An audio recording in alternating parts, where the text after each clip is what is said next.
Ia selepas lelaki itu menyerah semula duit sumbangan yang diperoleh pemuda berkenaan daripada siaran langsung di media sosial untuk urusan persekolahan anaknya. Saya memang niat tolong abang ni dengan tulus ikhlas. Okey.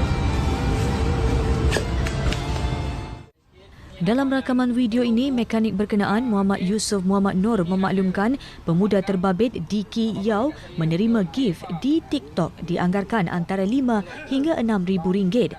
Diki berhasrat untuk menyerahkan separuh daripada wang itu kepadanya bagi membantu golongan memerlukan. Namun Muhammad Yusof enggan menerima wang berkenaan sebelum memujuk Diki menyimpannya demi kegunaan keluarga. Anak abang ni nak sekolah. Okey. Saya impak balik duit tu dekat dia untuk dia jalankan teruskan hidup dia. Sebelum ini, kisah Muhammad Yusof dan Diki mendapat perhatian pelbagai pihak apabila mekanik terbabit tidak mengenakan sebarang caj selepas selesai membaiki motor bapa kepada 3 anak itu kerana masih mempunyai baki duit sumbangan infak orang ramai.